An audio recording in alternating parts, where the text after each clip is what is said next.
Bonjour à tous et bienvenue pour ce tout premier numéro de MyWave TV, une émission consacrée au digital et à son impact sur les entreprises. Et pour cette première, c'est de l'IG8 dont on va parler avec nos invités.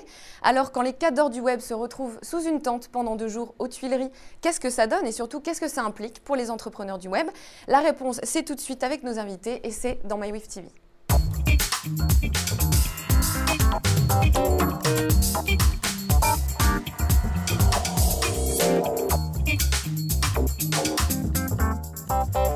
Le IG8, un sujet qui ne vous a sûrement pas échappé ces dernières semaines. Et pour en parler aujourd'hui, je reçois 2 invités, Didier Rousseau et Frédéric Montagnon. Bonjour messieurs. Bonjour. Donc Didier, vous êtes le président de Weave, un cabinet de conseil en stratégie opérationnelle. Et vous accompagnez notamment les entreprises dans la démarche du digital. C'est bien ça? C'est ça. Et Frédéric, vous êtes le directeur marketing de Wikio Group, donc un groupe de médias sociaux. Exactement. Donc pour commencer, j'ai envie de vous demander, est-ce que vous étiez au IG8 et si oui, quelles sont vos impressions générales? Je commence. Je t'en prie. Bon. Donc en fait, on était tous les deux au IG8. Je réponds. Non, ce qui était intéressant dans l'IG8, c'est d'abord, c'était le premier. Donc c'était intéressant de voir que j'allais dire, un certain nombre d'acteurs politiques ou d'acteurs mondiaux sur des sujets économiques majeurs ont intégré enfin la capacité de compréhension de la valeur du numérique ou du digital dans une croissance économique. Voilà. Je dirais qu'après, il y a eu un certain nombre d'autres éléments, mais le point majeur, ça a été plutôt celui-ci, et puis la rencontre ensuite avec divers individus qui participent à la constitution de cet écosystème. D'accord. Et votre avis, Frédéric, sur ce premier IG8? C'est forcément une bonne chose. Il faut le prendre comme un élément de communication important.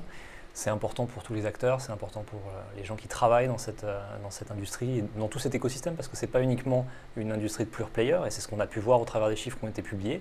Donc c'est une très bonne chose que cette reconnaissance ait eu lieu, effectivement, qu'elle soit datée à un moment donné. Okay. Le seul point qu'on pourrait éventuellement regretter, c'est que la société civile n'était pas représentée ou suffisamment représentée au sein de l'IG8, qu'on était plutôt sur la partie économique et croissance économique. Voilà. Et il y avait quand même d'autres sujets qui étaient la protection de l'individu, de son histoire, etc. Voilà. D'accord. Donc justement, un des sujets qui était un petit peu phare pendant ce IG8, c'était la régulation. C'était vraiment un thème important et c'est même par ça que l'événement a commencé, donc avec un discours plus ou moins controversé de Nicolas Sarkozy qui a dit, en s'adressant aux géants du web, ne laissez pas la révolution que vous avez lancée véhiculer le mal sans entrave ni retenue et ne la laissez pas devenir un instrument aux mains de ceux qui veulent porter atteinte à notre sécurité et donc à notre intégrité. Est-ce que là, on assiste un peu à une opposition liberté-réglementation dès ces premières phrases? C'est pas vraiment liberté et réglementation, c'est un choc des cultures et des économies. On a ce qu'on a peu appelé l'ancienne économie qui se confronte à une nouvelle économie avec des nouveaux business models qui viennent essayer de remplacer les anciens. Et c'est là que ça frictionne un petit peu. Donc évidemment, moi qui représente un pure player du web, je n'ai pas envie d'avoir une réglementation qui se superpose à des réglementations qui sont déjà existantes et qui sont appliquées sur le web déjà. D'accord. Et votre avis, Didier? Ce qui était intéressant en dehors de ce point, c'est-à-dire que quand vous êtes entrant dans un segment, il faut naturellement le moins de réglementation possible pour être dans la créativité. Et quand vous êtes, comme tu viens de le dire, présent dans un segment historique, il faut élever des barrières à l'entrée pour pouvoir rester sans être obligé de transformer de façon majeure son business model. Mais l'autre point qui était évoqué, qui n'était pas inintéressant, c'est la première fois où on explique que l'Internet devient un indicateur de développement ou pas de la démocratie. C'est de dire, si l'Internet n'est pas bloqué, c'est-à-dire qu'il y a de la démocratie, et si l'Internet est bloqué, il n'y a pas de démocratie. Je veux dire, bon, c'est intéressant d'avoir un peu cette idée qui a été lancée, même si je pense que c'est pas aussi simple que ça, et Internet n'est pas forcément inducteur de démocratie. Voilà. D'accord. Donc vous ne partagez pas forcément complètement la vision de Xavier Niel qui dit n'essayez pas de réguler le web. On ne peut pas réguler le web. Vous pensez que de toute façon, inévitablement, il y aura des régulations dans ce secteur? Dans tout secteur, il y a de la régulation. Le sujet, il ne se pose pas forcément ces termes.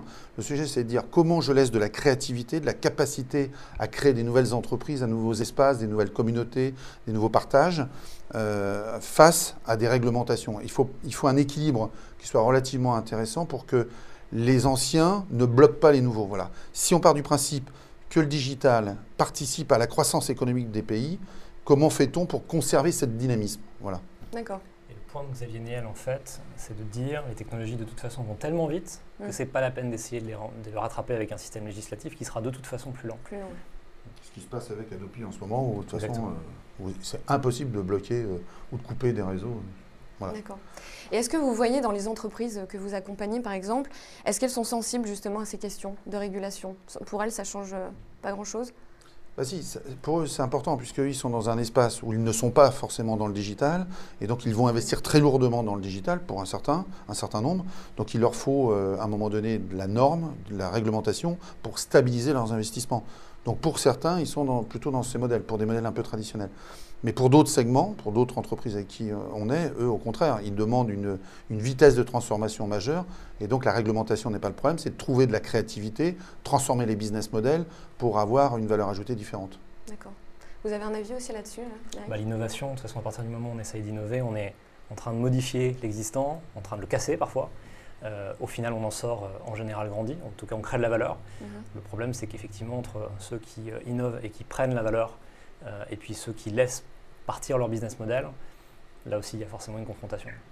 D'accord. Je vous remercie, messieurs, d'avoir répondu à mes questions sur ce sujet. On se retrouve très vite pour un prochain numéro de MyWift TV, toujours consacré au IG8, et on abordera d'ailleurs le thème de la transparence et de la gestion de la relation client. Je vous remercie de nous avoir suivis. À très bientôt pour un nouvel épisode de MyWift TV.